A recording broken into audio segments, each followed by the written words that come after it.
just a day of fun in the sun, they've got you covered. Plus, with their event planning services, you can sit back, relax, and enjoy the party. Inflate Emerald Coast, where fun meets the sky. Visit their website or social media pages today to learn more. Inflate Emerald Coast.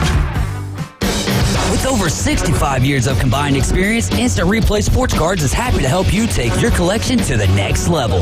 They carry all the new hobby boxes, signed memorabilia, and supplies. New and vintage cards and Pokemon. They sell and trade cards and are always looking to buy. They're an authorized source for Topps, Panini, Upper Deck, and Leaf cards. Instant Replay Sports Cards is open 7 days a week at 752 West 23rd Street, down from Academy Sports. It can always be reached at InstantReplaySportsCards.com. ESPN Northwest Florida presents the Race to Talladega. Win a pair of tickets to the Geico 500 starting Monday, March 25th. Join Coach Hale mornings at 7:15 and 8:15 for the keyword of the day. When you hear it, text the keyword and your racing name to 850-215-6290. Then listen at 12:15 and 5:15. If we announce your name, race to the phones and call us back at the same number. How long it takes you to call is your qualifying time. The top qualifying time each week will win a pair of tickets to the Geico 500 Sunday, April 21st at Talladega Super Speedway. And the fastest qualifying time also wins passes to the incredible Talladega Garage Experience. Plus, your prize package may include tickets for Saturday's racing doubleheader. It's the Race to Talladega from PCB Hobby, Pepsi, Panama City Toyota, and your racing station. ESPN Northwest Florida. WPLQ Port St. Joe. WGSX Lynn. Powered by Panama City Toyota. ESPN Northwest Florida. It's the next evolution of sports talk radio. The biggest stories and the biggest reactions. Now. And now we're taking... With the first pick. This is the last ball you got to bat. The Inside Drive. From college to the pros. Interviews with the newsmakers, sports betting, your phone calls, and more. And now, The Inside Drive with Ryan Mulvey. Broadcasting from the Bill Kramer Chevrolet Buick GMC and Kramer Marine Outdoor Studios on ESPN Northwest Florida.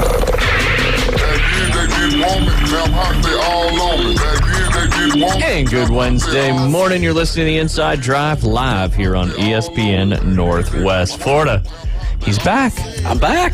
Jay, good to have you back. We've been talking all sorts of fun stuff the last couple of days, but now that you're back, it just feels right again. Yes, it does. You've been busy on the lesson tee? I have. Went to Orlando Sunday, came back Monday, super busy all day yesterday. Remember when you called in on Monday? Yeah. We weren't on the air. Oh, we weren't? No, the internet, they were doing some splicing and adding a new business, so WOW went out for a little while. Or excuse me, our internet provider went out for a little while, but came back on. So when we interviewed you and you called in, that wasn't live on the air. Wow. So it's like it never happened. So if you wanted to revisit any of those things today, we certainly could. But but yeah, back and teaching. Weather's good. A little chilly yesterday, but still good. Yep, still good, busy. Glad to be back in studio this morning. Yeah, glad to have you back. Thank you. The people were lined up outside the building yesterday wanting to know where you were. Were they? And by the people, I mean your demographic that we bring to the show.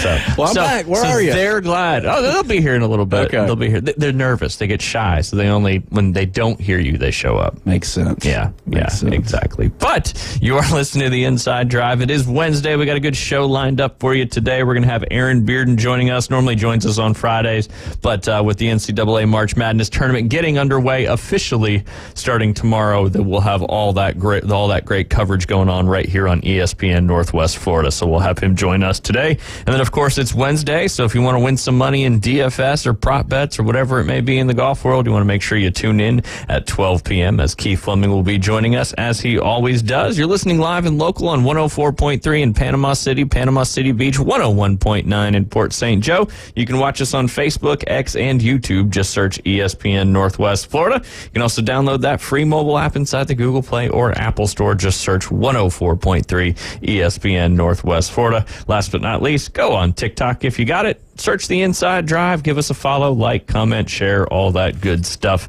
that you can do. Also, head over to ESPNPC.com. If you look at the top of that page, you'll see the Big Bracket Challenge. Click on that. We're up to over 65 people now, and we want to get that thing up to 100 because it'll just make it even more fun. Maybe we'll have a perfect bracket. Jay, chances of a perfect bracket in NCAA March Madness, 1 in 9.2 quintillion. Quintillion? Quintillion. Is that after billion? No, I think that's billion, trillion. Something, then quintillion. That's crazy. Yeah, I think quintillion is 5. Huh. 5 of the multiplier of a billion. And there's 64 teams in this thing? There's 64. Well, if you want to get technical, yes, it gets to 64, but we start with those 4, the first 4 in. So, you add another, 8 teams in there. So, yeah, but 64, perfect bracket. Who do you have going all the way? Good question. Yeah, you're not going to say, are you? Well, I have different ones in different brackets. I got you. Who do I want to win? Auburn. Do I think they have a chance? Yes, but they're going to have to go through UConn. Granted, nothing crazy happens, but we talked a lot about statistics the last few days and what the odds are of the number 1 seed, number 2. We'll talk a little bit more about that today as well, but we're going to do some fun pick'ems as well. We're going to offer up an opportunity to get some more points when we dive into our pick'em, as we're going to pick how many of these seeds will make it to the Sweet 16. So we'll each put a number out there. How many number 1 seeds will make it to the Sweet 16, number 2 seeds, and number 3 seeds. Whoever out of the 3 of us gets the most right will get an additional 2 points on our bracket. Ooh, I like it. So that'll be kind of a fun one because that's some of the statistics we're going to talk about today. But go to ESPNPC.com, click on the Big Bracket Challenge. Once you do that, all you got to do is sign up. We got some great cash and prizes sponsored by Pepsi, Panama City Toyota, PCB Hobby, and ESPN Northwest Florida. Let's get that thing to 100. It's free to enter. All you got to do is have an ESPN fantasy account, which most people do, and if you don't, it's really easy to sign up. Have you done the Big Bracket Challenge yet, Jay? I have. It took me about 37 seconds to fill mine out. There's probably something to be said for just clicking a team versus doing any actual research. Yeah. We'll find that out once once everything gets rocking and rolling. I will say, I mean, I can let people know who I picked, right? Or do you mean just not know? Why would you not? I mean, it's no big deal. All right, They'll see it once the game starts. Yeah. Okay. So I went with Houston Cougars. Ooh, nice. The Cougars. I read a statistic yesterday that I think led to Houston. Okay. So there you go. All right. There you go. So what is it about Houston that makes you think they're going to win it all? The Cougars. Yeah, I feel like I know that's your demographic, so that makes sense. I feel like we've talked a little bit about Houston on the show the last few weeks. I don't know if it's David or you. I don't know. I mean, they've been floating with the number 1 team in the country for most of the season. Okay. So, yeah, we've talked about them. Yeah. So hey, they only scored 41 points in the conference championship game against Iowa State. Ooh. But the selection committee made it clear that the conference championship tournaments really don't matter. Okay, good. For some teams. Okay, good. For teams like NC State. Jay's back, baby. Yeah, if they didn't win, if NC State didn't win that ACC championship, they'd probably not be in the tournament. Okay. One of the cool things, too, with that, I don't know if you heard. No, you didn't. What Caveman Rick's doing on the Afternoon Underdogs is he is betting $1 on every game in the NCAA tournament, but taking the underdog. And going to see how that actually ends up playing out, whether you're in the positive or you're in the negative. Because we talk about there's going to be upsets. Yep. It's just who's going to upset. So, and I asked David this morning because I think I'm going to do it myself because it just sounds like a lot of fun to do to watch the tournament. I mean, the most you can lose, I think we said, was like $68 or something like that because there's some around that 68 number total games in the tournament. But so I had to ask him, I said, so is it the seed that's higher or worse, like the 8 and 9 matchup? Because there's a couple 8 and 9 matchups where the 9 seed is actually the favorite in that game, right. But it is purely betting the underdog in each game. So, and you can do that really easily right there on the Hard Rock app. And he got off to a roaring start last night with Wagner. Oh, he started before. Yeah. I like it. 4 games, yeah. Nice. Yeah, Then Virginia, they were the underdog, and they looked ugly last night. That was rough.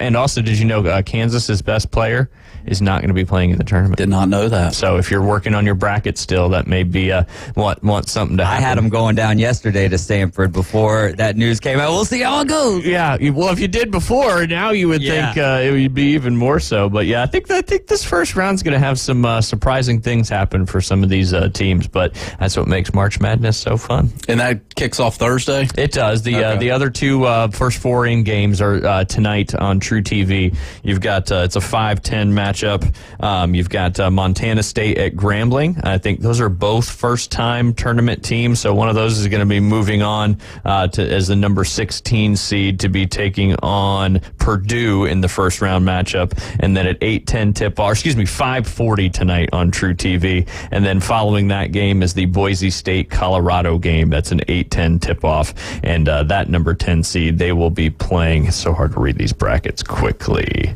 Let's see. Where is it? Sorry, number 10. Boise State, Colorado. Florida. The winner will be taking on Florida. Okay. So you could see a Colorado team beating Boise State and then potentially beating Florida as well. So And you can listen to those games right here, too, tonight as well. That's where we'll finish up the afternoon underdogs at 5:30 and get you to that coverage. perfect. There you go. Lots of basketball coverage coming up here on ESPN Northwest Florida. So a lot of good stuff going on there. Looking forward to that. Also, baseball. It's underway. MLB season has started, Jay. No way. It has. Oh, dang. Yeah, That's see, awesome. you're catching back up. I am. We only got one show with us this week, so we're gonna have to try to get in as much information about the sports world for you today as we can. So the Braves, let's say, are they? Did they play yesterday? No. Oh, okay. No. See, this is where we're educating you. It's called the Soul Series. The 28th is when the rest of the teams get going. But this morning, 5 o'clock-ish our time, is the Dodgers and the Padres got underway. They're playing 2 games over there in Seoul, Korea. They play again tomorrow morning early here, not over there, obviously. And Shohei Ohtani got off to a good start, getting a couple RBIs, and I think he was 2 for 4 or 2 for 5. 2 for 5, as he would know, as he's got him on his fantasy baseball team. Ohtani. Yes, that's a great name too. And but yeah, Dodgers off to a good start with a 5-2 victory over the Padres yesterday. So they play one more again tomorrow morning, and then the rest of the baseball world gets started on the 28th. Now I'm curious, who is your number one guy in your MLB fantasy this year?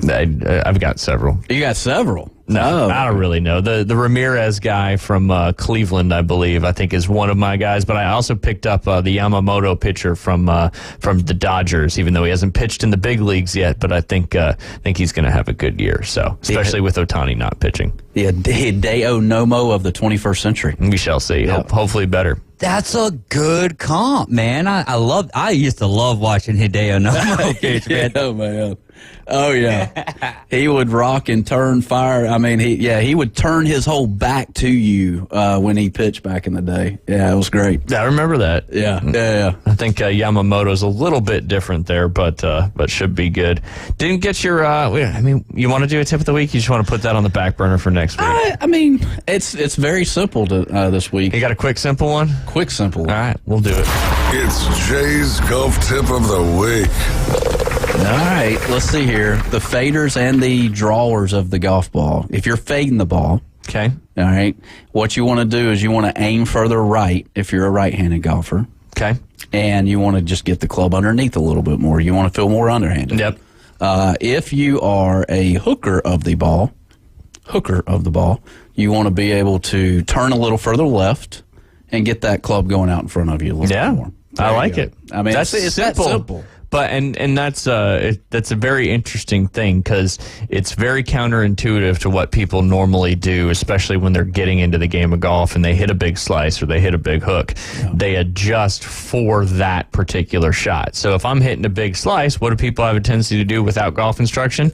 They aim further left for a right-handed golfer, which in turn creates more angle across the ball, creating a much bigger slice. It goes a lot shorter, unless you just smother hook it into the trees, which could happen too. Yeah. And the same thing with guys and gals that hit a big draw or what you were calling a hook. They aim further right to adjust for that. It's just going to create a bigger hook. Ball's going to go smaller. So what you're telling them to do is actually aim to where that miss is going, because there's one thing that always has to be constant in your golf swing, and that's your target. That's right. And if your target is where your target needs to be, and you adjust what you're talking about there, if you do slice or hook the ball, if you know where your target is, and what you're saying is it's going to allow the club to get on a better path to get that ball closer to being at the target. Yeah. I mean, like yesterday, I had a guy hitting it into, if you're on the back end of the driving range, I won't say the guy's name, but he was hitting it into the park to the right on the back of the From the back side of the driving range? Yeah. So I'm like, all right, I'm not going to judge. No judgment here. I want you to aim at the park.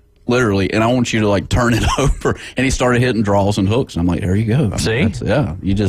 But your fear, that's the thing. Yeah. It's the fear. It's the lack of trust. Yeah, it's like, you mean to tell me that you want me to aim at where I've been hitting? I'm like, yep, you want to. So, yeah, you just got to trust it. Yep. Anyways. That's what I was when you get out in front of somebody, you're like, you're in the west. I'm in the middle of the fairway. We're fine. I'll stand right here. You'll be safe. But that's a good, simple tip. Yeah. Aim to where you're missing. There you go. That's a good one. I like it. That was your tip. Well, I like the way that you put the moral to the story there. Yeah. Or story to the moral. But the key is your target. Your target has to be where your target needs to be, because that you can figure out without not even having to pull the club back. So yep. But yeah, I read the Masters dinner yesterday. I won't jump into it again. I want the ribeye. There is actually a ribeye, but it's a Basque ribeye with Tudela lettuce and piquillo peppers, because John Rahm's hosting it, so he's going full on home country Spanish dinner. And you think it'll be awkward? He's a live guy now, and he's hosting the dinner. Probably. You think a live guy wins it this year? Probably. Yeah. Probably John Rahm defends. Yeah. Yep. Yeah. It could be a year of defending with Scheffler winning. Yeah. Sawgrass. It could be that year. It could be. That is for sure. A couple fun facts on that topic there. I saw this one come through. Everybody, especially for Keith and you big Tiger guys. So Scotty Scheffler has won 8 of his last 48 events. Tiger had a stretch where he had 33 wins in 100 events, basically winning every 33% or winning 33% of the time. In order for Scheffler to break 33 wins in 100 events, he only needs to win 26 out of his next 52 events. Just further proving how dominant Tiger was in his prime era there of golf. Basically, Scotty Scheffler would need to win every other event for his next 52 events in order to catch Tiger's best stretch there, where he had 33 and 100. Thank God we weren't on the air Monday, because we had that conversation. Now I'm actually going back and saying Scheffler can't. He can't compete with that. Not in today's. I just don't know if anybody can. No. I don't care how dominant or winning every other tournament. Yeah, no, that's just not going to happen. Nope. Because golf there's too many other things that can happen during the course of an event that, regardless if you're by far the best player out there, you may not win. Yeah. But yeah, so. Well, back in that day, think about that. In the Tiger's day, he brought physicality to golf. So he had that advantage. Then he just had the Tiger advantage of Earl being his coach. I mean, he was just you can't repeat that. No. You just can't. Well, and that's another point to what you were saying there too. His advancements in club head speed when he was really getting into golf, because they weren't measuring that stuff like they do now. And his advancements, there's been some things that have put out that said he was like at 180 miles an hour ball speed when he was in his heyday. I mean, that was such a big difference compared to whoever the next, who was probably Daly or somebody like that. And, that was just astronomically way better numbers than anybody else. So I just don't think anybody's ever going to be as dominant as he was, and I don't ever think anybody will break Jack's major record. Yeah, because, you're always looking for that extra secret, and Tiger had that secret back then. It was getting into the gym, hitting thousands of golf balls. Everybody's doing that today. Yeah. So he set the mold for the common challenge and all that, or common work ethic, or whatever you want to say. That's right. But yeah, one more fun fact from the last 2 weeks. Your boy Rory McIlroy, not that it's chump change, in the Bay Hill and the Players Championship earned $798,205. Or excuse me, that's his entire season so far since the start of 2024. He's earned $798,205. Do you know who Ted Scott is? Who is that? Scotty Scheffler's caddy. Okay. In the last 2 weeks, Scotty Scheffler's caddy has earned $850,000. Scotty Scheffler's caddy in the last 2 weeks has earned more than Rory has so far on this year's season of the PGA Tour. That's crazy. Fun fact. That's a great fun fact. Be a good caddy. Get a good golfer. Almost $1 million. He's probably made over $1 million from the other events that he's caddied in. Yeah. But What's some good terminology of a caddy? What do you call them? Loopers? Loopers. Yep. Looper's a pretty common one. Bag toter. Well, I don't know about a bag toter. Double bagger. If you're taking two. Because double loop. Yeah, double loop. Loopers is probably the most common slang term there. That's a good question, though. What are some caddy names? I mean, there's other names that we can't mention on the caddy. What do you call that? A surname? Yeah, that would be a. No, I don't think the that's old right. Looper. Caddy family history. Where'd the last name Caddy come from? Okay, no, we're not. We're going down the wrong hole here. The Dalai Lama. The Dalai Lama. Yeah, there you go. All right, another fun fact, just because I know we have a lot of guests today and don't have a ton of time, but this is a pretty wild one. You know, we talked to Alan last Friday about QBs. Yesterday we talked to him about wide receivers. But you know, we talk about how these first round draft picks and quarterbacks don't always pan out. Out of the 19 quarterbacks taken in the 2021-2022 NFL draft, only 2 of them are expected to start week 1 of this season coming up. 19 quarterbacks were taken, and 17 of them are not going to be starters in this season coming up. Wow. So what does that tell you? What does it tell you? Oh, let me ask you this. Do you know who the 2 starters are? Don't have a clue. Okay, give me a guess. We're talking NFL quarterbacks. Yes, that's what I just said. 2001 to 2002. 2001, 2002? Yeah, there's 19 quarterbacks. In that draft year, 19 quarterbacks were taken. I don't know. One of them played at Clemson. See if that helps. Nope. Oh, man. Jacksonville Jaguars. Let's see. We've been out of the game for a couple of days. It has. Jacksonville Jaguars quarterback. Come on. Trevor Lawrence. Yes. Yes. He is one of the 2 starters that remain out of those 19 players. Who's the other one?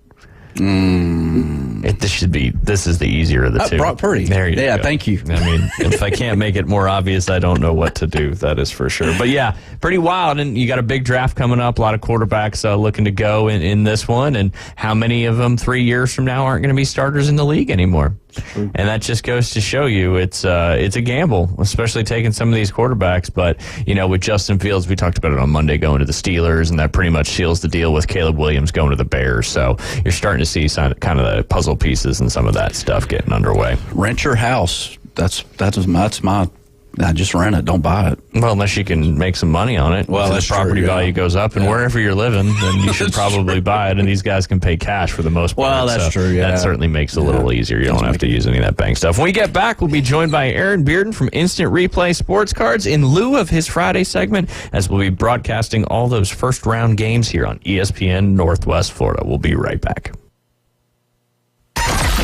Mornings on ESPN Northwest Florida just got unsportsmanlike. We've been debating the best value when you're going out to eat a meal. And we all said hibachi is the best value. Yeah, I could eat it 7 nights a week. Oh. That's how much I love that kind of food. I just love that kind of food. And it's great value, Absolutely. Right? Love it. You're catching shrimp. I'm about 82.7% on catching that shrimp lifetime. Evan, Canty, and Michelle.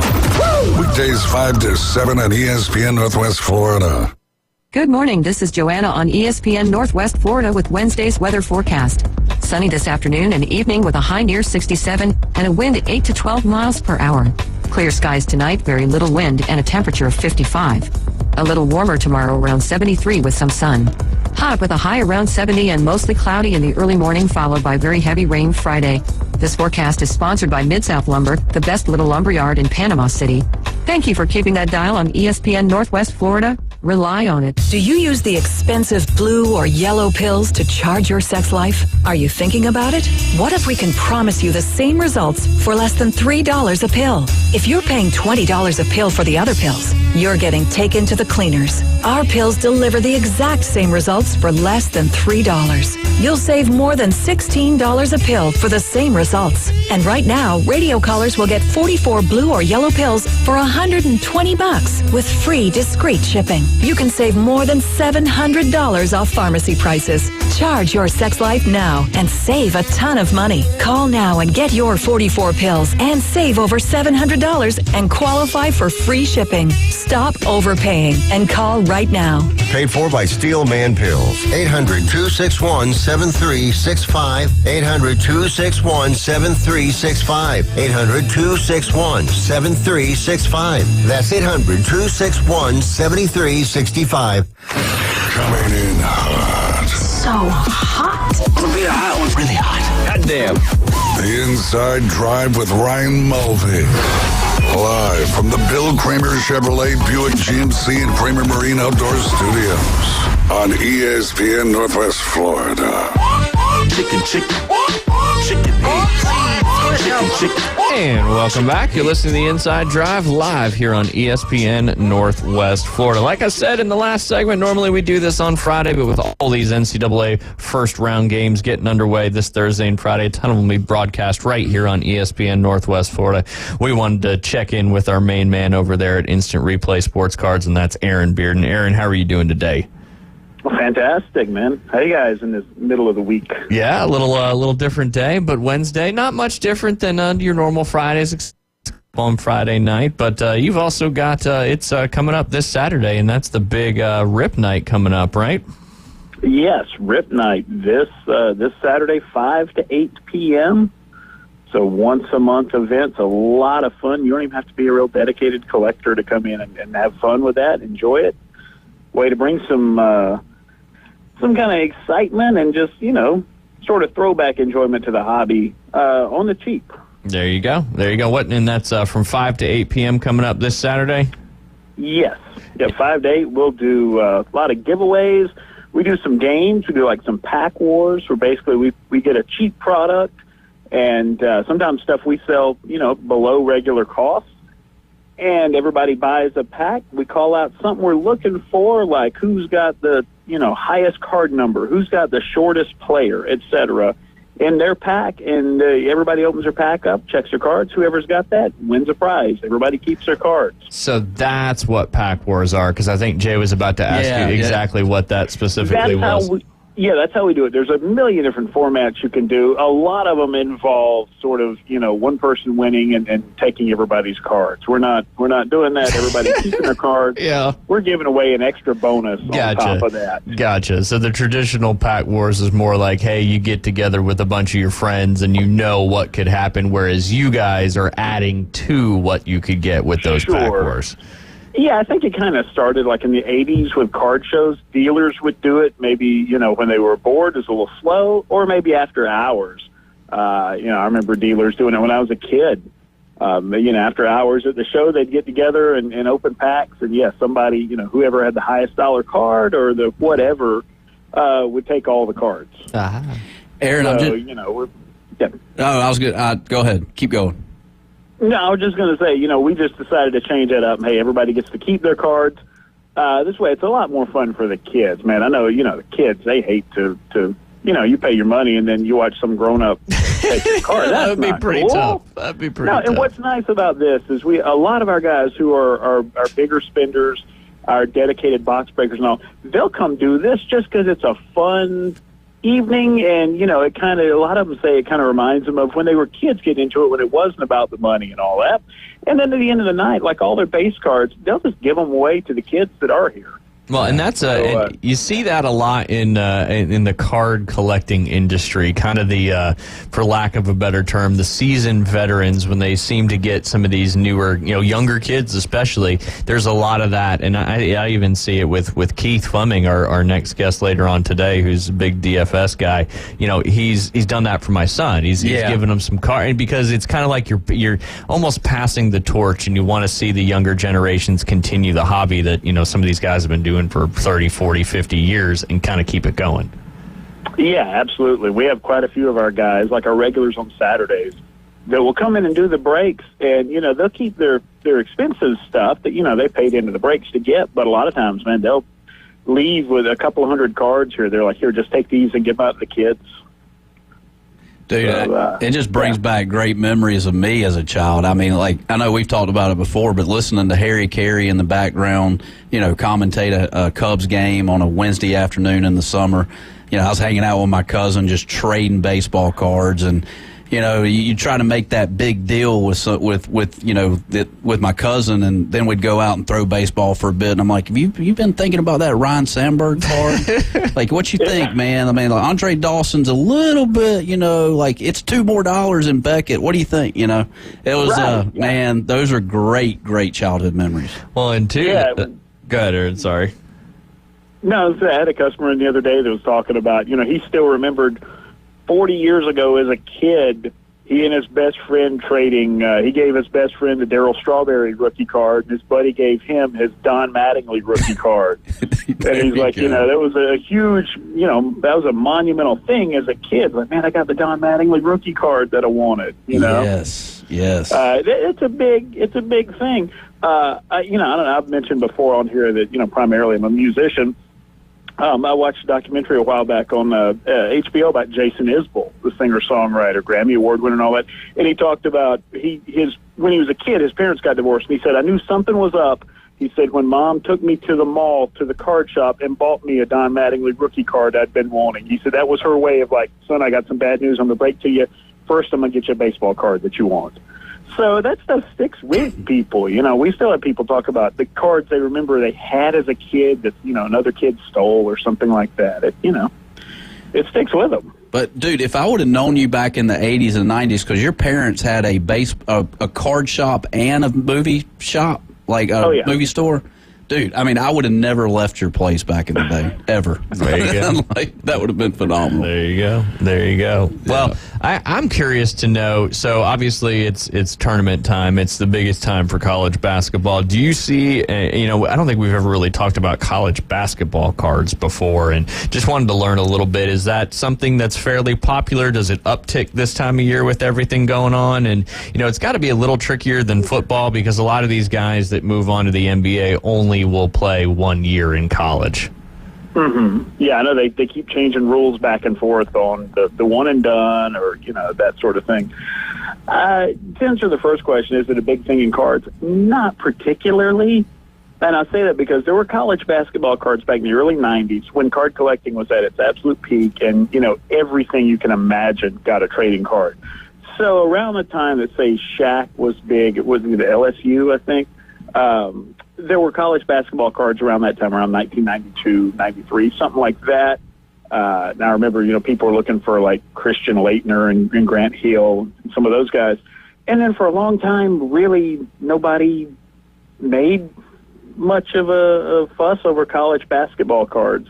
Panini has been making them for a few years, but for the most part, they don't typically get hot until like the draft comes around and they see where these guys go and which ones kind of, are going to continue their careers and which ones aren't.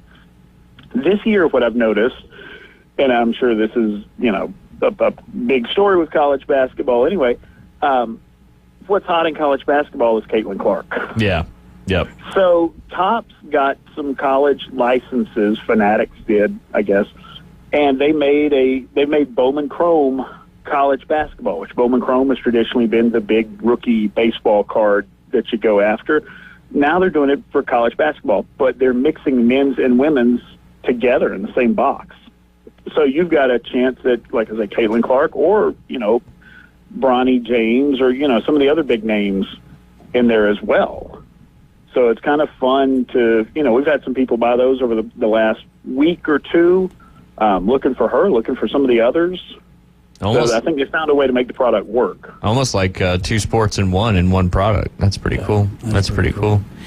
Yeah, it gives you that hope that, there's more than just, one person or so you can be looking for it here that could be, worth your time opening that box.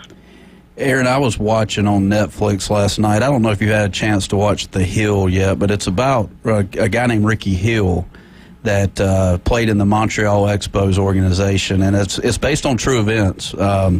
which, Ryan told me earlier this year that based on a true story, there may be a little things that are a little different. Well, and by earlier, Rudy did not actually make that sack in the game and all that. Right. That was done for theatrical, but based on a true story. Now, was this a documentary you're watching, this or was it a movie? Okay. This was a movie. Yeah, Rudy, they changed quite a bit to make it a real feel-good story.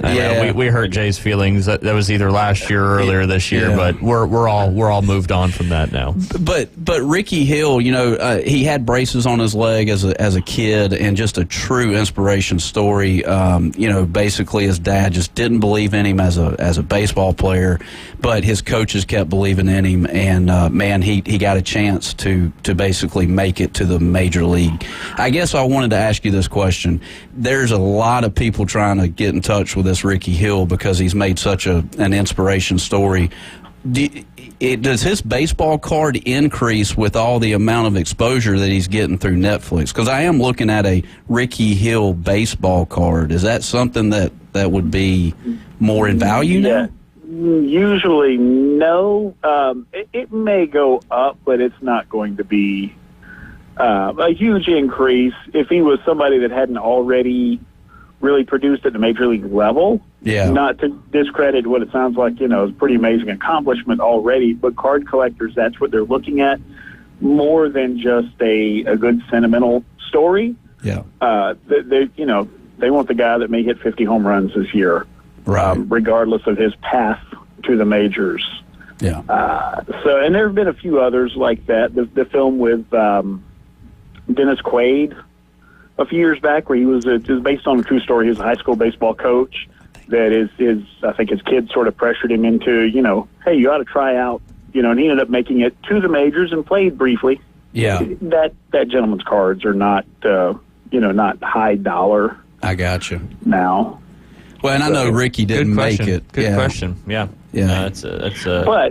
But that does have an impact. Say, the biggest one I can think of recent memory was right at the start of COVID when that Chicago Bulls, the Last Dance came out. Oh, yeah. And Jordan cards went crazy right after. I mean, you could see from the week before it came out to the week after it came out, in like a 10-day span, the Jordan cards exponentially went up for no other reason than suddenly people were reminded that, hey, Michael Jordan was pretty good at basketball. Right. Now, with him coming in the late 80s and the 90s, was he in that, with a lot of his cards kind of in that overproduced era, or did that bleed over to the NBA too? Yes. There was sort of a trickle-down thing with cards when they got overproduced, and had to do with the popularity of the sports. Baseball at the time in the 80s was the most popular, and baseball cards certainly have always been the biggest sellers. So they started overprinting baseball cards a couple of years before the other sports. We'll tell people, hey, you got baseball cards from like 84, 85 on. They're pretty well overprinted. You can judge that by the rookie card values of players who are top-tier Hall of Famers. Gotcha. That they're not as big as they should be. Football, it was still good for a couple of more years. Like 86 football is just gold. If you can find that stuff out there. There's Jerry Rice and Steve Young's rookie year, Bruce Smith, a lot of great players in that, and it was not at all overprinted. Football didn't really get that way until about 1989 or 90. Basketball, about the same time, about 1990, basketball, they were really going crazy. And part of it, card collecting was more popular. Part of it, Michael Jordan elevated the national awareness of basketball as a major team sport. More than probably any other athlete had done for their sport since Babe Ruth. Yeah. No, that makes perfect sense. It's interesting to see, kind of, and it all makes sense once you hear about it, but all these little different dynamics and different things and moments in history that matter when it comes to the values of these cards. Sure. Basketball as a card was such a poor seller that after 1981, they quit making basketball cards, and nobody tried it again until 1986. Fleer brought out a basketball set, and they really weren't sure how it was going to sell. So they printed it in decent numbers, but certainly not overprinted. And that year is, that's the greatest set of cards I think you can get from the 80s. Of any sport, because it counts effectively. It's the rookie card for everybody who started basketball between, say, 82 and 86. So Patrick Ewing, Barkley, Jordan, all of these guys, Olajuwon, just tons of A-list Hall of Famers. They're all in that one set, and that is their rookie card. But primarily, I think we can trace that back to Michael Jordan. Yeah, I was going to say, did that baseball strike in 94, 95, did that affect the card market back then? Do you remember Killed it. Yeah. I mean, because they actually brought in minor league, if I remember correctly, they brought in minor league players to play, at the stadiums back in the day. Yep. Yeah, it killed card collecting. It did, basically it did damage to baseball as a sport that we're still dealing with the fallout, because when the home runs started taking off, when they came back and were playing, I think a lot of people kind of knew something was going on, how big some of these guys were getting and the frequency of these home runs from guys who had not been hitting them like that before. And, I think it's pretty well known that baseball, the front offices kind of looked the other way and said, look, we need behinds in the seats. We need people buying tickets. And if they want to see home runs, if that'll get the bad taste of the strike out of their mouths, then let's let them hit home runs.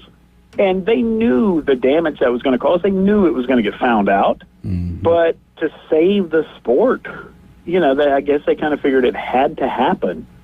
So, but we're still dealing with the steroids. Guys are getting popped all the time. Somebody last week got an 80-game suspension. And certainly it's led to other cheating scandals, and all people have felt like, hey, these guys got away with it, and why not see what we can get away with if there's no repercussions? And the only downside is you get millions and millions of dollars. Yeah. So that's true. Yep, for sure. So yeah, I think we're still dealing with the fallout of the strike and what it did to the sport. I think the other sports leagues can look at that and say, look, we can't go through that ourselves. We need to avoid that at any cost. Yes, you have a concrete example of what this does. Don't let it happen. Sure, yeah. It was hard to get people to go back to see baseball games 95, 96, 97. Well, people felt betrayed. Yeah, that's and you're connected to it. You're part of it, and like you said, hopefully nothing like that happens again. We only got about a minute left, Aaron. I was talking to somebody yesterday, and they have a Mickey Mantle autograph that he was apparently here many years ago in this area, maybe at the mall, I think is what he said, and he had something autographed. So he was talking to me, knowing about our relationship with you and Instant Replay, and I said, I think they've got JSA coming up sometime in the next couple months, and just remind anybody, if there's anybody looking to get something authenticated, you've got JSA coming right here to Panama City to get that done for them. Yes, Saturday, May 11th. They will be here. I believe it's 12 to 5 p.m. You can check their website, which is SpenceLOA.com, or our website, InstantReplaySportsCards.com, for all the details. And they do autograph authentications in person. They're the largest, most respected autograph authenticators in the business. They're the ones the FBI trust for forgery and handwriting cases. And, they'll be here. You can bring your item in. They have a little list, a fee that you pay depending on who signed the item. And you fill out your paperwork. You leave it with them. You come back in an hour or two. They've got it all good to go. Yeah, I know there are a lot of Mickey Mantles in this area. Mantle did come here. Hank Aaron came here in the early 80s, I believe, and signed a bunch of things. So, yeah, a lot of that stuff people have. Maybe, they've gotten out a yard sale or a hand-me-down or something. Bring that stuff in, get it authenticated. Yep, there you go. Right here in Panama City. Just an awesome opportunity that one of the many things that you guys do over there at Instant Replay just to enhance the hobby, the collector, and the memorabilia here in Panama City and Panama City Beach. Aaron, we appreciate your time this Wednesday, and we look forward to jumping back on with you. Normal scheduled programming next Friday.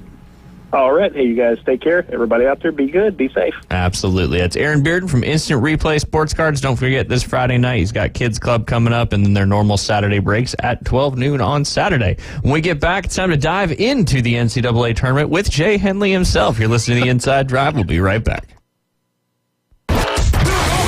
ESPN Northwest Florida. The Afternoon Underdogs. Hey, David, I got to say another take on why Russell Wilson is under the most pressure. All right. Well, his home in Seattle is still for sale. Now his home in Denver is for sale.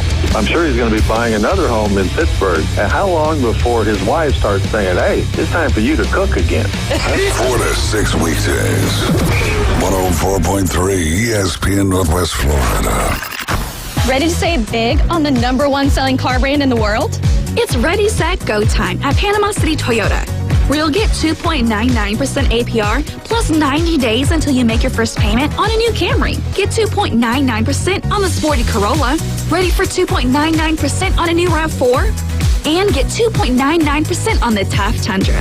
Wherever life leads, there's a Toyota for you. Right here at Panama City Toyota. Offer expires April 1st. For details, visit PanamaCityToyota.com. Sports fans, we love our teams, but let's talk real estate for a moment. Meet Berg Title, your trusted local real estate title and escrow company. Based in downtown Panama City, Berg Title knows the community inside out. They handle everything from title searches to escrow services with expertise. Honest, reliable, and here to make your real estate journey smooth. Remember, it's Berg Title. Call them at 850-250-2900. That's Berg Title, your partner for a worry-free real estate experience in Panama City and Panama City Beach. Los Rancheros has been doing it right for 20 years. Los Rancheros brings a top-shelf dining experience to you with the opening of their beautiful new building. Watch all college and pro games on Los Rancheros' 14 large-screen TVs with great drink specials daily from 2 to 5 and during all the games. Los Rancheros, the place for live sports and great food on 23rd Street between Jenks and Harrison. Welcome to the Inside Drive, the next big thing. It's a big, huge, giant deal. Sports betting, huge reactions, your calls and real-time coverage of the stories you're following.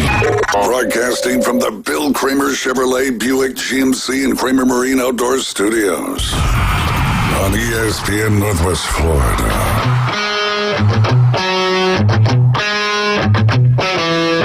And welcome back. You're listening to the Inside Drive live here on ESPN Northwest Florida.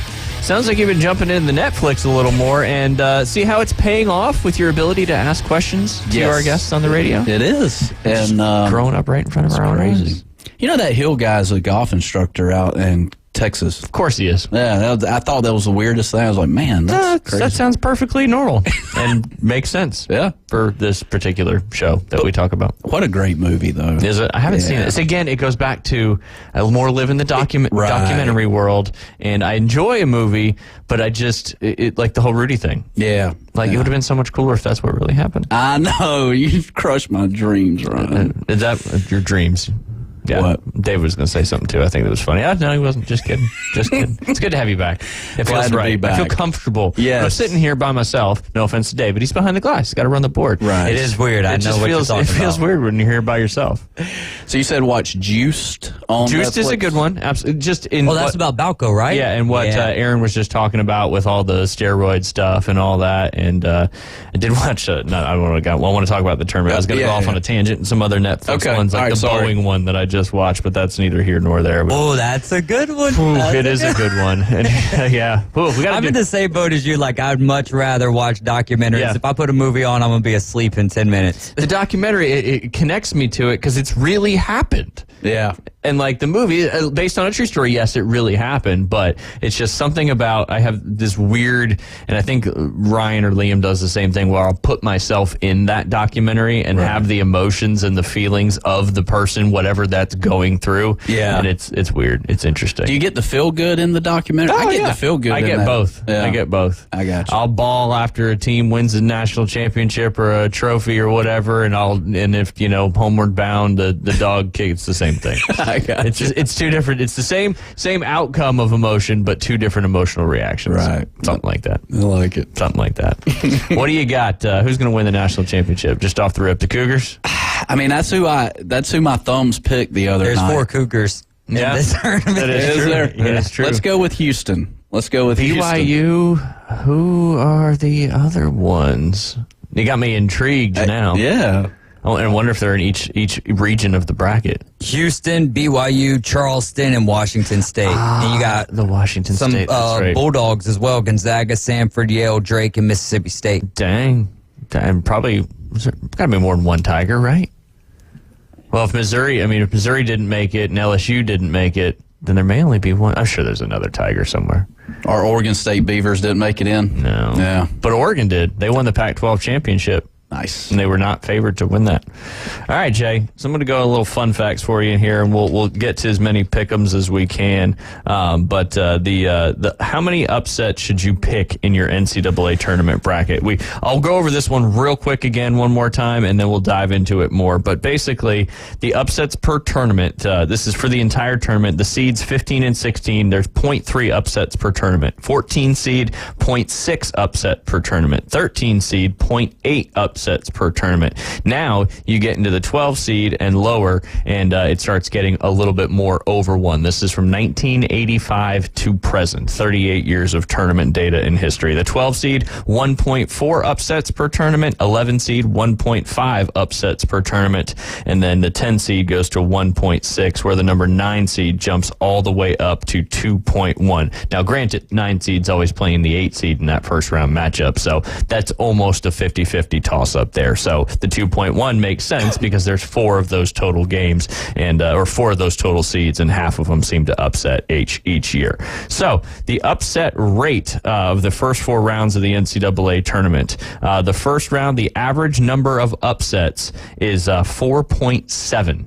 So if you're picking, 32 games in the first round, the average in history for the tournament is 4.7 upsets. Wow. So are you going to pick 5 upsets in the first round? Or are you going to do more? Or are you going to do less? I think I did more than 5. There you go. Yeah. The most was ever in 2016, and that was 8 upsets. The least was in 2000, where there was only 1 upset in the first round. Now, define upset again. I don't know. I still don't know what to call it, but whatever the higher number is. So, but 8 and 9's not an upset. If 9 beats 8. If 8 beats 9, or if 9 beats 8, that is considered an upset as far as this exercise is concerned. Yes. So we all on the same page now? Yes. Okay, cool.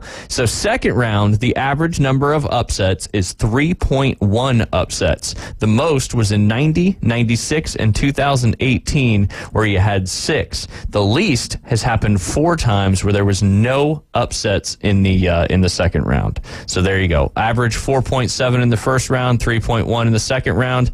The Sweet 16 here's where it gets a little bit interesting. The average number of upsets in the Sweet 16, 0.3.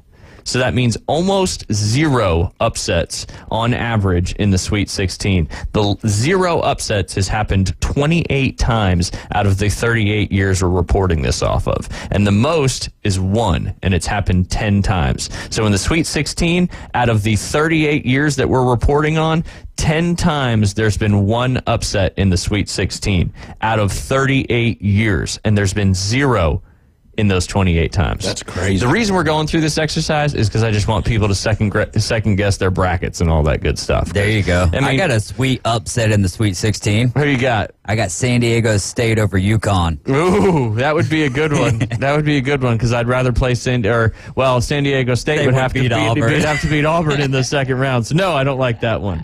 But statistically tells you that you should probably, with your bracket, not pick any upsets in the Sweet 16 because more often than not, it doesn't happen. You have 0 upsets in that particular round.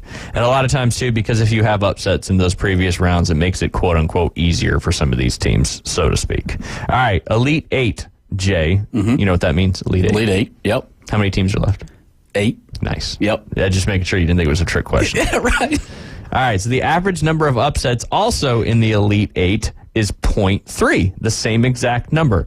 The most that's happened is 2. That's happened in 2011. You had 2 upsets in the Elite 8, and 27 times it's been 0.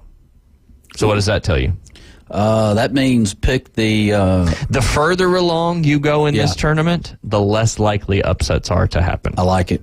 So again, because it's about winning these brackets and winning these groups it's statistic. It's giving yourself the best opportunity. And following this data and the trends, I would like to think, just like what we're going to talk about with Keith here in the next couple segments, is using data and statistics to give yourself the best opportunity, because no one's going to have a perfect bracket. We've already talked about it's 1 in 9.2 quintillion that your chances of making that happen. So don't pick upsets in the Sweet 16 and don't pick up at upsets in the Elite 8 if you want to follow the trends. Forget the trends. I've got 2 upsets in the Elite 8, baby. Well, we're going to see how the upset betting goes throughout that with Caveman Rick's strategy, which I think is going to be a lot of fun. Now, picking the Final Four, Jay, gets quite a bit more challenging.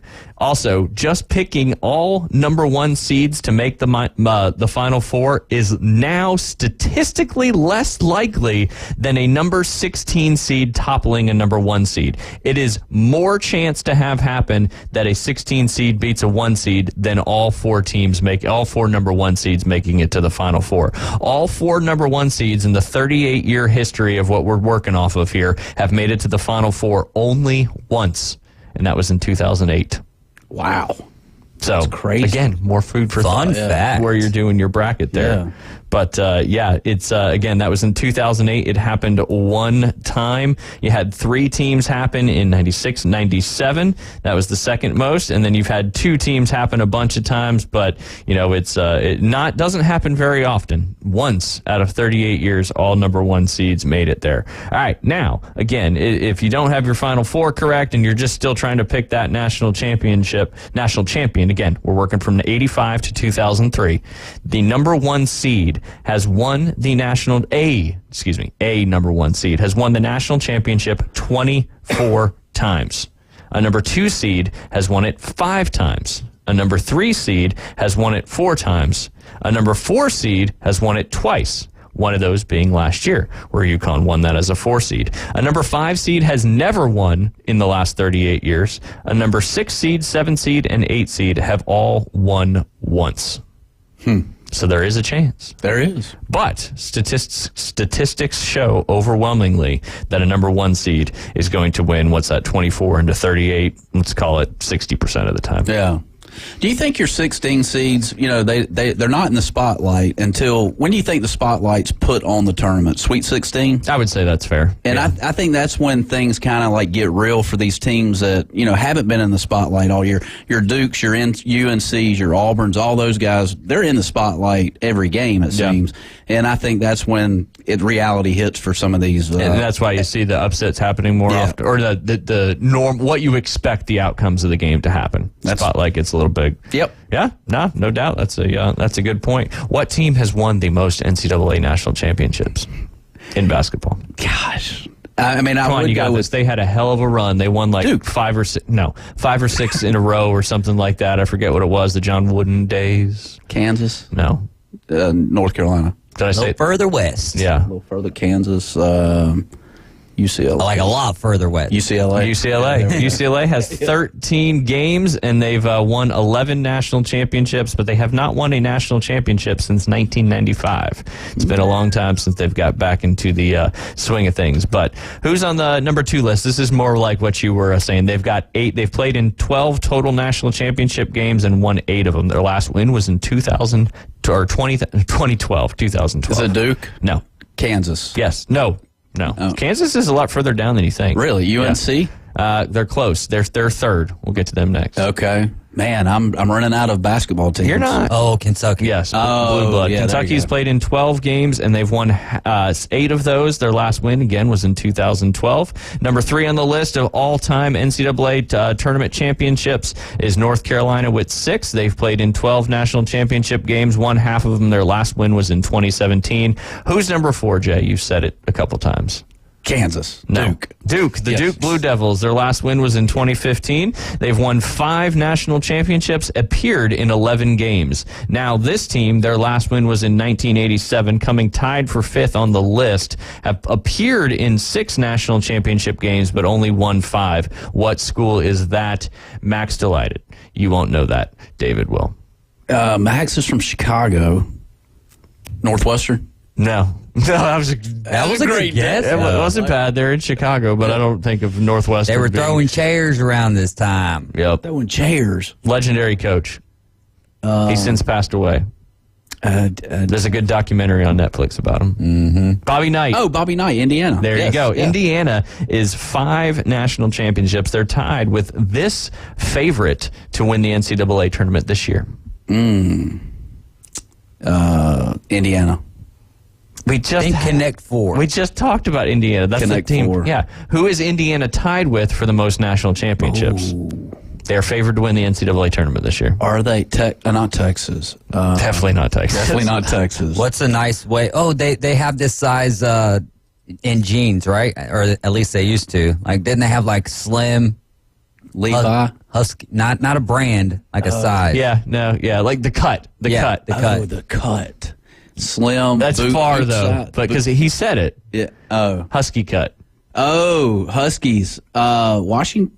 No, They are the Huskies, but no, that's not the answer. There's another Husky. Yes, and this team has won 5 national championships, trying to make it 6. And the cool thing about this, before we go to a break, is they are 5 for 5. They've appeared in 5 national championship games, and they've won all 5 of those. Last year being the most recent in 2023, trying to do it again in 2024, and that is the Yukon Huskies. Oh, yeah, the favorite to Connecticut. win the favorite to win this year's NCAA tournament. You're listening to the Inside Drive. When we get back, we'll be joined by Keith Fleming, Valspar Championship this week. If you listened last week, you probably won some money, and we look forward to talking to him and see what he's got to say. We'll be right back.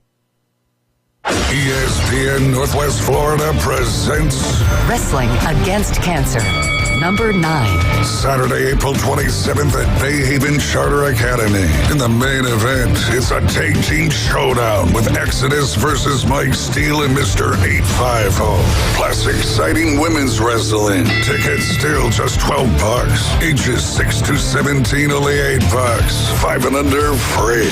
More information, ESPNPC.com. Good morning. This is Joanna on ESPN Northwest Florida with Wednesday's weather forecast. Sunny this afternoon and evening with a high near 67 and a wind at 8 to 12 miles per hour. Clear skies tonight, very little wind and a temperature of 55. A little warmer tomorrow, around 73 with some sun. Hot with a high around 70 and mostly cloudy in the early morning, followed by very heavy rain Friday. This forecast is sponsored by Mid-South Lumber, the best little lumberyard in Panama City. Thank you for keeping that dial on ESPN Northwest Florida. Rely on it. Hi folks, it's Tracy with Tracy's Fine Jewelry and Coin and Bullion Reserves.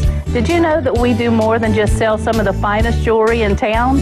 We can engrave on your wedding band, locket, Yeti cup, or almost anything. Need your watch battery changed? We can do that too. Our expert will even evaluate your coin collection. And of course, we always pay top dollar for your old gold and silver jewelry. See, there's a lot more to Tracy's Fine Jewelry than a lot of pretty sparkly things. Come and see us today at Tracy's Fine Jewelry. WPLQ Port St. Joe, WGSX Haven, powered by Panama City Toyota. ESPN Northwest Florida. Are you looking for a place to take a leak? Do you have a truck, tractor, or other hydraulic equipment leaking or not performing as it should? At Reliable Hydraulic Solutions, we can get you back to work. Do you have a busted or leaking hose? We can typically replace them while you wait. Hydraulic cylinder or pump needing repair? In many cases, we can have it back to you the next day. Reliable Hydraulic Solutions, 6840 Highway 77 in Southport, just south of Tractor Supply. The best place in town to take a leak. Back to the Inside Drive with Ryan Mulvey from the Bill Kramer Chevrolet Buick GMC and Kramer Marine Outdoor Studios. It's alive! Look alive! We're alive! On ESPN Northwest Florida. Sky rockets in flight. Afternoon delight. And welcome back. You're listening to the Inside Drive live here on ESPN Northwest Florida.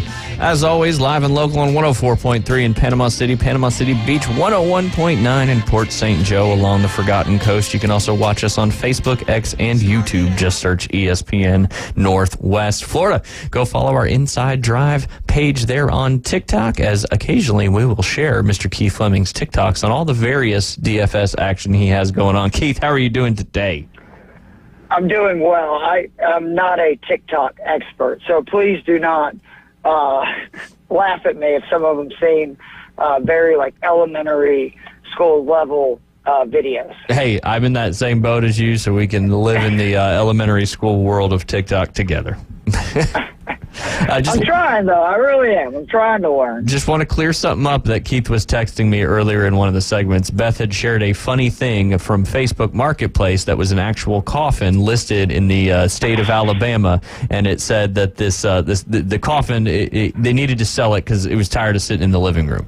And you could imply that obviously, there was a body in there or something like that, which I don't think is the case. But Keith had actually messaged me and said, hey, you have a coffin in your living room? So just clearing it up live on the air, Keith. That is not ours. That was just a funny listing she shared, but a real Marketplace listing nonetheless. Just kind of kicking off a little. I was going to say, Beth is getting a little dark. Yes. If you ask me, with all that's going on, if she bought a brand new casket, I'm going, come on, Beth. But see, the beauty of our relationship is our humor, and I would just think that is a funny, hilarious joke if she did that. She's like, just want to be prepared. Yeah, hey, you can never be too prepared. That's for sure. But yeah, so obviously we got Jay back in studio. It's kind of a role reversal. The last couple Wednesdays he wasn't here for you. Well, he wasn't here Monday or Tuesday, so he came in just for you specifically today. So you should feel honored, Keith, as he didn't come in for me on Monday and Tuesday. Jay, I'm always honored when you bless me with your presence. So good to see you, buddy. Or hear from you, I guess I should say, because I can't technically see you. That'd be good if you're watching on Facebook, but that would be weird because you'd have a delay. It doesn't sound good. Yeah, I was going to say, it doesn't sound good when you do that while you're actually on the radio. So. No, for sure. Well, what do you want to dive into first? You got a little afternoon delight debrief action for us? I do. I want to spend the time talking about one of my favorite players in this draft who is moving up draft boards, and that's Ladd McConkey, the wide receiver from Go Dogs, University of Georgia. A lot of people are not aware, though, of his journey from just the time he was a high school senior to now being projected as a late first, early second round draft pick. So Ladd McConkey, as a senior in high school, weighed 160 pounds. He played predominantly quarterback because that was what his team needed, even though he was listed as a wide receiver. And with 3 weeks left in the recruiting process, more than likely, per his high school coach, he was going to be playing football in college at Chattanooga Military Institute. And the reason for this is he was not highly recruited. In fact, at that time, he was a 0-star athlete because none of the major scouting departments, those are national deals, those ratings, had came to scout him officially. He was ranked as, I believe it was the 160th player just in the state of Georgia that year, and he balled out. Luckily, UGA had an OC and a wide receivers coach who saw him. They were not actually visiting that game to look specifically at Ladd McConkey, and they went, oh, wait a minute, this kid looks pretty good. His senior year of high school, he put up over 1,700 yards passing, threw 20 passing touchdowns, almost rushed for 1,000 yards, and had 10 more touchdowns. He played DB as well, had 4 interceptions, 3 of them were returned for a touchdown. And, oh, by the way, he returned 7 punts and kicks for almost 400 yards of all-purpose yards coming back and 3 more touchdowns, meaning he accounted for 36 touchdowns. But, again, despite all this, not a lot of attention. So it shocked people when, with 16 days remaining in the signing day process, UGA offered him a full scholarship. It was so shocking that Ladd had to clarify when he sent his announcement of the offer that this is not a walk-on offer. This is a full-ride scholarship. And I believe that tweet is still up. Like, he literally had to clarify that for people. No surprise, a lot of FCS and smaller schools are like, wait a minute, Georgia gave this kid a scholarship, so they started coming around very quickly. And part of their pitch per, again, his high school coach was, you are too small, you will never play at UGA, you should come play for us. Luckily for UGA fans like myself and Jay, Ladd said, no, I'm going to play for UGA. He made an immediate impact as a freshman, obviously winning 2 national championships. He's done a fantastic job rebuilding his body as he's put on almost 25 pounds of muscle in the 3 years he's been at UGA.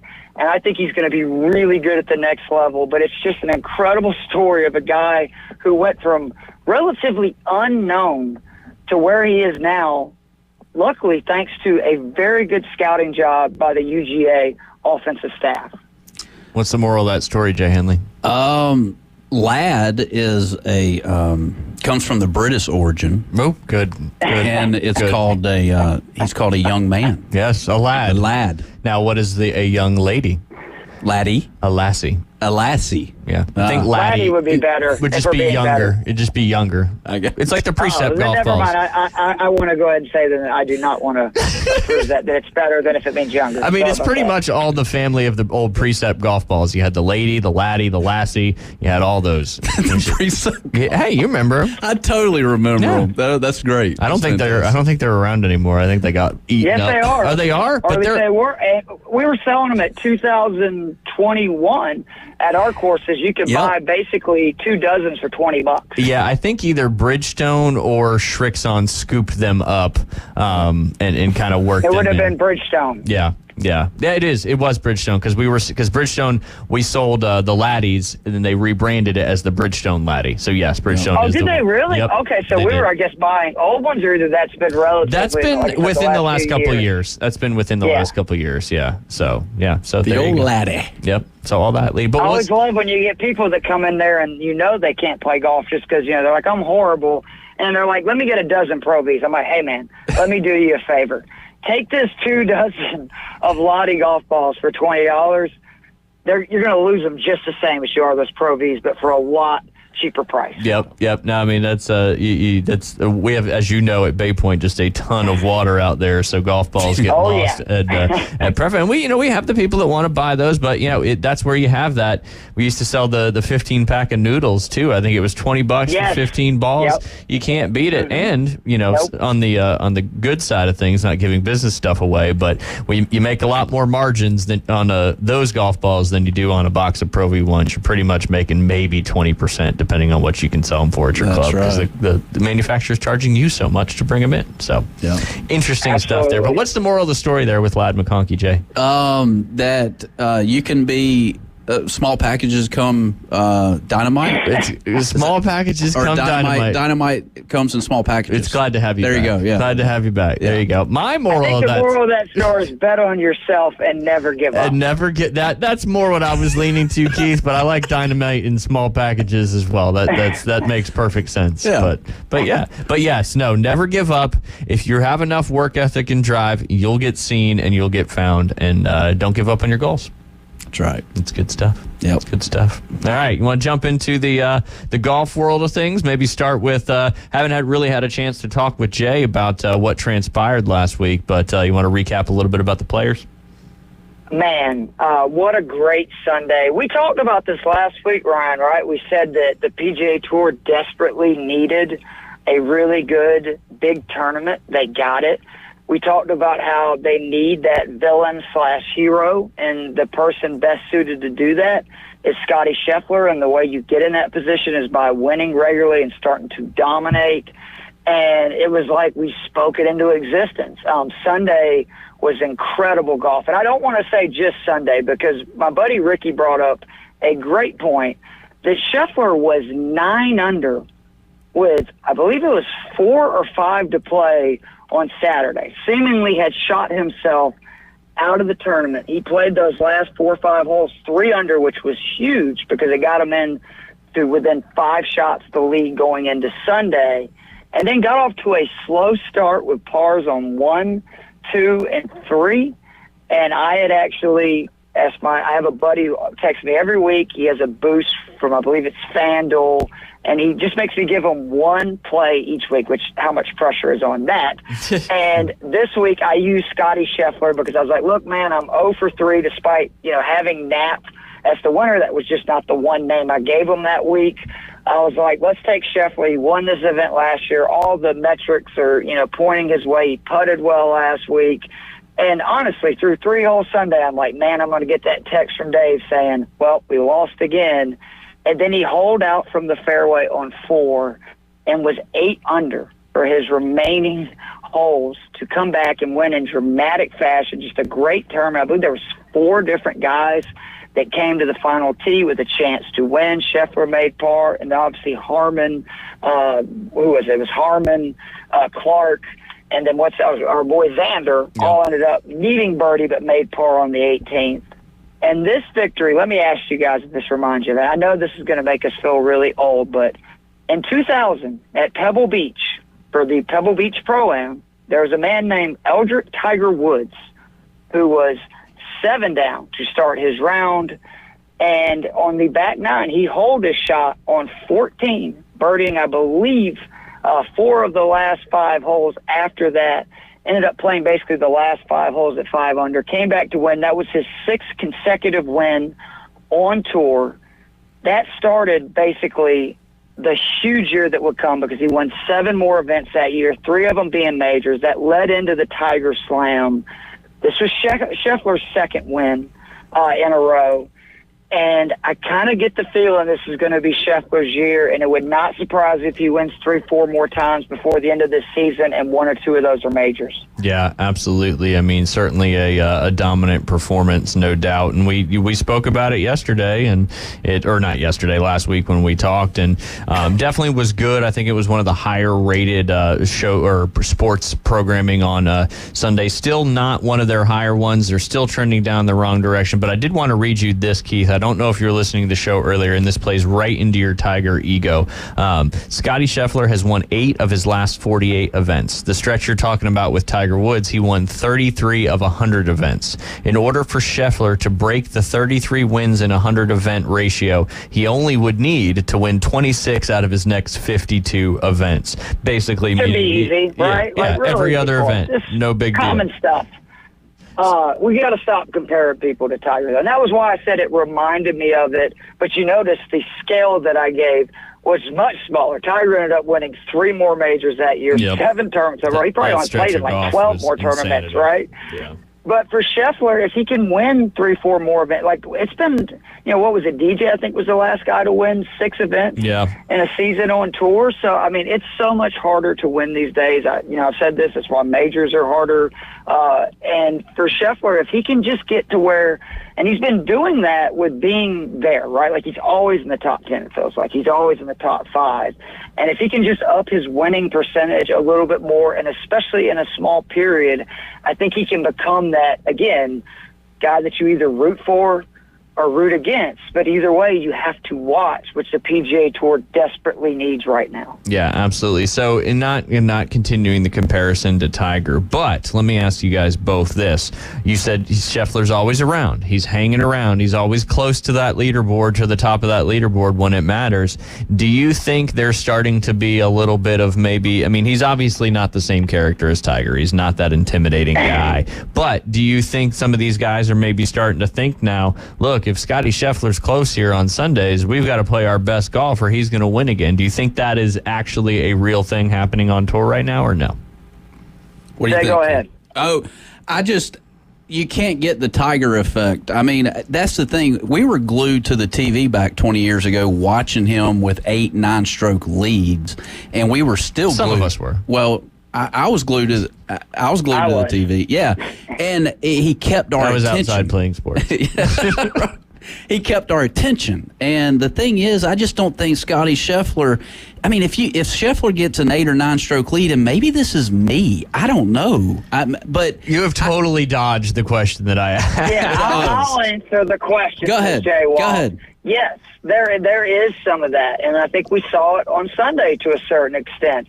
These guys are more fearless just in general because they grew up knowing that, I want to beat Tiger Woods. I want to be that kind of player. And there's a million dogs on tour that they love the moment. But you can't tell me that if the best player in the world, and Scheffler is by far the best player in the world, he has the highest birdie average, most strokes gained total, like he's the best tee to green guy. And, again, to go back to Happy Gilmore, it's kind of the, Happy learned how to putt. If Scheffler starts putting well, those guys know if he's on his game, they're playing for second.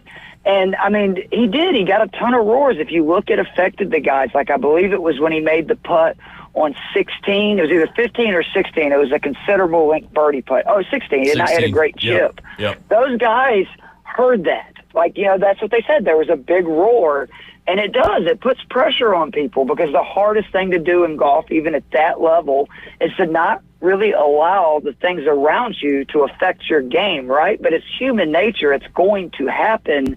And Scheffler is right now, in my opinion, with Rahm, obviously leaving, and Cam Smith leaving, by far the best player on the PGA Tour. No offense to Rory, Spieth, any of those other guys, but it's just what he's done and how consistent he is. Yeah, absolutely. And the reason I asked that is because you had three guys that ended up finishing within one shot of the lead there, and obviously Wyndham Clark was kind of the one that had the closest opportunity, birdieing 16, 17, and then having one of the most absolutely brutal lip outs I've seen in that moment to force a playoff in a golf tournament. So he didn't really made a tough bogey on 14, but he really seemed to charge and have he put himself in the opportunity and didn't seem to be fazed by what Scheffler was doing. But I'm going to use Brian Harman and Xander Schauffele as an example. Harman probably the best example. He was down by one stroke with 3 holes to go on Sunday. This is a major champion winner. He made a great birdie on 15, so I can't discredit that. But then he pars 16, pars 17, and pars 18. Obviously, 17 is not the easiest hole in the world, but for a left-handed golfer that likes to hit a draw, that pin position had it written all over it, and I think if I recall correctly, he just missed kind of a what you could call a shorter length putt. But do you think the fact that Scotty did that, do you think that put extra pressure on Harman and he just didn't step up on those last 3 holes? I mean, in fairness, too, Harman hasn't been in that exact situation. Yeah, he cruised very many times. Yeah. Correct. Yep. The major, at the Open, he won by a good deal, and he doesn't have a ton of wins. So, I'll give him more of a pass than I will Xander, who is consistently, at the top of the leaderboard, and he really has struggled getting it done. Yep.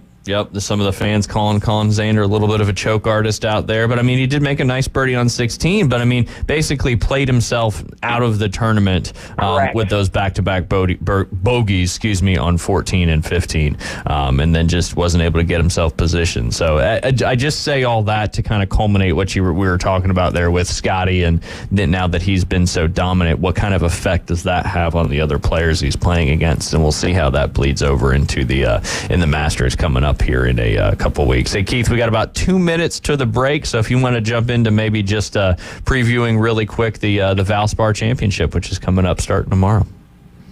Sure. Just the things that, like the first trend, there's 2 big things this week. One is last year, you noticed it played much harder than it had in previous years. The winning score was -10.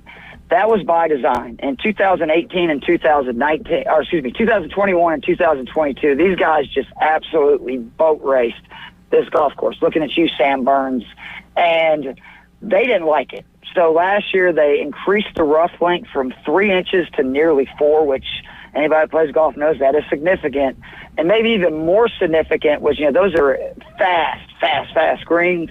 They took the rough around the greens where it was 72 inches on average away from the putting surface and moved that to about 21 to 25 inches away from the putting surface, meaning you're either hitting the green or you're probably going to be in thick rough surrounded by it. So that made it play much tougher. It's going to play that way again this year. So I would lean into course history last year for your example. The other big thing is the conditions. It is kind of looking like it's going to be an late Thursday, early Friday advantage because the winds are going to pick up more Friday afternoon to where Thursday they're going to be pretty consistent. So that is something I'd also look at even before getting into the research and stuff that we'll talk about after the break. Yeah, there you go. It's going to be interesting because we've talked about it too, the trends. Like we keep thinking that they're trying to make it harder